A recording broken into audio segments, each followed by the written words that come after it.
Ya, cekcok dengan istri tercinta dan dalam pengaruh narkoba, seorang pria di Kabupaten Oki melampiaskan amarahnya, menganiaya dan menusuk sopir dam truk hingga alami luka.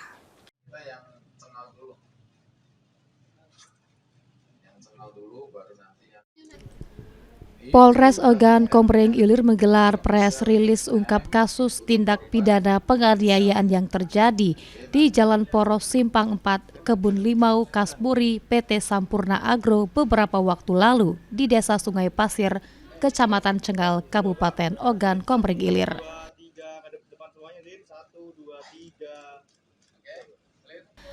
Peristiwa tersebut terjadi pada Rabu sekitar pukul 19.30 waktu Indonesia Barat ketika korban inisial DH sedang mengendarai mobil dump truck melintas di lokasi.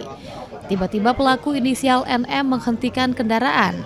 Saat itu terjadi penganiayaan yang mengakibatkan korban mengalami satu luka tusuk di leher bagian kanan akibat senjata tajam yang digunakan pelaku. Beruntung, nyawa korban berhasil diselamatkan dengan kondisi pisau masih tertancap di leher. Dalih dia minta rokok, dikasih enggak? Tidak dikasih, terus ya, kamu karyawan aku, Sampurna kan? Ya, sama-sama sopir. Jadi modusnya dari pelaku adalah sebelumnya dia kesal, dia bertengkar dengan istri, kemudian dia menghentikan korban dengan dalih untuk meminta rokok.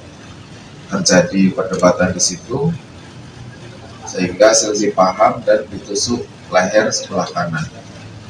Setelah kejadian, korban langsung dibawa ke rumah sakit dengan posisi luka tusukan pisau masih di leher, menancap di leher.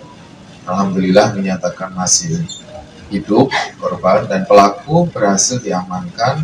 Tersangka dikenakan pasal 351 ayat 2 KUH pidana dengan ancaman hukuman penjara selama 5 tahun.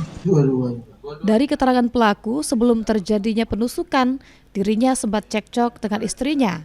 Ditambah dalam pengaruh narkoba jenis sabu-sabu sehingga melampiaskan amarahnya kepada korban yang melintas di depannya. Pelaku akan dikenakan pasal 351 ayat 2 KUHP pidana dengan ancaman hukuman penjara maksimal 5 tahun. Novan Wijaya, PAL TV.